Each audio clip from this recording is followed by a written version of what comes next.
Hello and welcome to the channel. Today I want to talk about getting creative with your photography when you have limited resources. As photographers, we tend to rely on expensive gear and exotic locations to get the perfect shot. But what do you do when you don't have access to those things?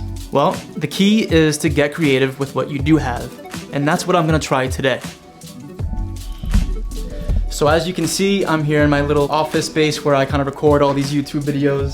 It's tiny, it's cramped. I don't have much in here. There's junk in that corner. There's just this couch here. On this wall, there's a door and this little window that kind of just peeks out into the hallway. And that's it. So I am going to try to utilize the space to create some interesting photographs.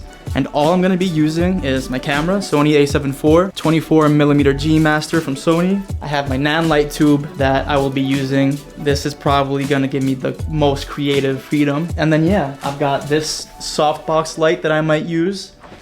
I've got a couple of tripods and this little diffuser that I might end up using. And that's it. So I'm gonna set up and we'll see what happens. All right, so this is my first idea.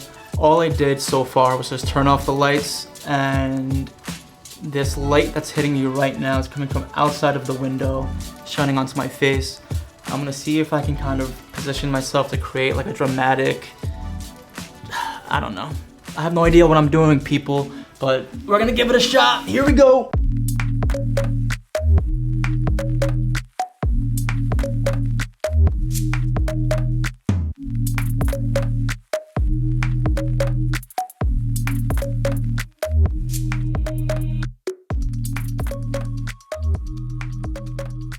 Okay, so now that I'm done making a fool out of myself, it's time to edit. So I kept this edit pretty straightforward. All I did was make subtle changes in the basic adjustments, and then in the tone curve, added some contrast, lifted the blacks a little bit to add a little bit of a cinematic feel to the image. And then of course in the red, green, and blue tone curve channels, I played with those just a bit, just to add more contrast to the colors in the image. And then with the HSL sliders, I didn't do anything too crazy, kept it simple, lowered saturation in the oranges, pumped it up a bit in the reds, and then for the luminance in the reds, I dropped it down just to have an overall darker image. But then I knew I wanted to add a nice color contrast in the image.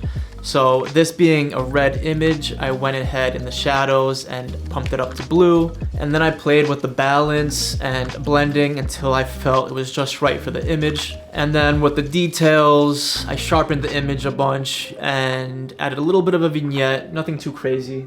And finished off with the calibration just to get the colors just right. And then I got to masking. And as you can see here, I used a bunch of masks to kind of accentuate my face in the image, darken the background a bit, and really add a pop to the highlights in my left eye.